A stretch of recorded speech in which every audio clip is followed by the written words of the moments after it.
Hello అందరికీ welcome to our channel. ఈ కరకరలాడే రెసిపీని మీరు కూడా టేస్ట్ చేయాలనుకుంటున్నారా? అది కూడా మన ఇంట్లో ఉండే ఇంగ్రీడియంట్స్తోనే చాలా టేస్టీగా రెడీ చేసుకోవచ్చు. రండి చూపించేస్తాను. ముందుగా 250 గ్రాముల వరకు బియ్యం పిండిని, మంచి క్వాలిటీ బియ్యం పిండిని తీసుకోండి. అలాగే దీంట్లోకి సన్నగా కట్ చేసుకున్న 2 మీడియం సైజ్ ఆనియన్స్ అండ్ 2 పచ్చిమిర్చిని కూడా యాడ్ చేసుకొని, దీంట్లోకి సొరకాయ చాలా టేస్ట్గా ఉంటుందండి. దీంట్లోకి ఒక హాఫ్ ముక్క సొరకాయని ఇలా తురిమి యాడ్ చేసుకున్నాను. ఎక్కువైనా వేసుకోవచ్చు, మీ ఇష్టం అది. 2 టేబుల్ స్పూన్స్ దాకా జీలకర్ర, అలాగే 3 టేబుల్ స్పూన్ల వరకు కడిగిన పెసరపప్పుని దీంట్లో యాడ్ చేసేసుకోండి.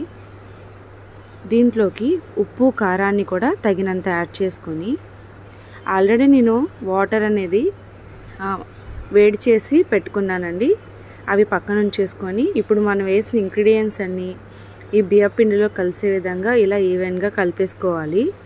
ఇప్పుడు ఇందాక చెప్పాను కదా, ఆల్రెడీ వేడి నీళ్ళని నేను కాగబెట్టి ఉంచుకున్నానని, దాంట్లోకి ఒక హాఫ్ టేబుల్ స్పూన్ వరకు బేకింగ్ సోడాని యాడ్ చేసుకొని మంచిగా మిక్స్ చేసుకొని, ఈ వాటర్ని ఇప్పుడు మనం బియ్యం పిండిలో యాడ్ చేసుకోవాలి. ఎప్పుడైతే మనం hot water and baking soda కలిపిన ఈ వాటర్ని దాంట్లో యాడ్ చేస్తామో, పిండి అనేది మంచిగా మ్యాగ్నెట్ అయ్యి చక్కగా మనం చేసుకునే రెసిపీ అనేది కరకరలాడుతూ, లోపల సాఫ్ట్గా బయట కరకరలాడుతూ ఉంటుందండి.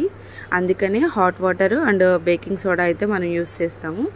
ఇది మొత్తం చపాతీ పిండి కన్నా కొంచెం జారుగా ఇలా మనం ముద్ద తీసుకుంటే మనకి చేతికి ఇలా రావాలండి. ఈ కన్సిస్టెన్సీ అయితే సరిపోతుంది. ఇప్పుడు స్టవ్ వెలిగించి బాండీ పెట్టి డీప్ ఫ్రైకి సరిపడా ఆయిల్ని అయితే యాడ్ చేసుకోండి. నేనైతే నాన్ స్టిక్ బాండీ పెట్టుకుంటున్నాను కాబట్టి నాకు మరీ ఎక్కువ ఆయిల్ అనేది పట్టదనమాట. నేను తగినంత ఆయిల్ని యాడ్ చేసుకుంటున్నాను.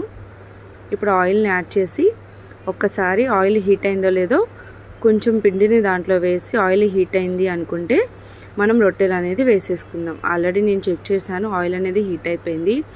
ఏం లేదు, చేయి తడుపుకొని కలిపిన మిశ్రమాన్ని మీకు కావలసినంత ముద్దని తీసుకొని ఒక ఆయిల్ పేపర్ మీద కానీ లేదంటే ఏదైనా కవర్ మీద కానీ తడి చేత్తో ముద్దని తీసుకొని ప్రెస్ చేసుకుంటూ మనం వడలు ఎలా అద్దుకుంటామో అలా అద్దుకొని దీంట్లోకి ఒక్కొక్కటిగా జాగ్రత్తగా యాడ్ చేసేసుకోండి. ఇలా ఒకదానికొకటి అతుక్కోకుండా మీ బాండీకి ఎన్నైతే పడతాయో అన్ని వరకు మీరు వేసుకొని చక్కగా మంచిగా వేయించేసుకోండి. మంటని అటు లో ఫ్లేమ్ కాదు, ఇటు హై ఫ్లేమ్లో కాదు, మీడియం ఫ్లేమ్లో పెట్టుకోండి.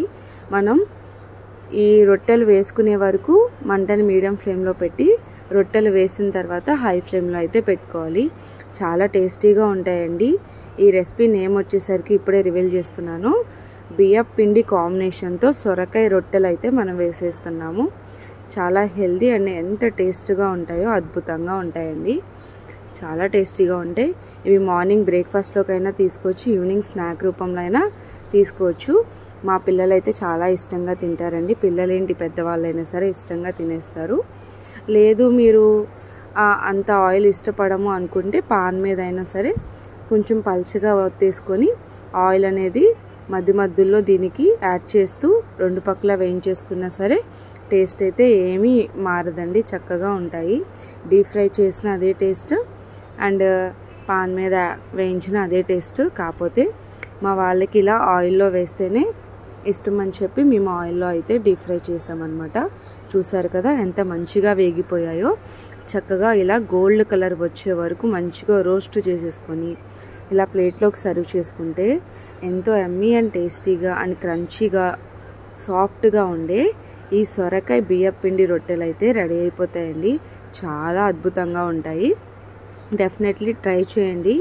ఇలాంటి మంచి మంచి వీడియోస్ కోసం మన ఛానల్ని లైక్ చేయండి, షేర్ చేయండి, సబ్స్క్రైబ్ చేసుకోండి.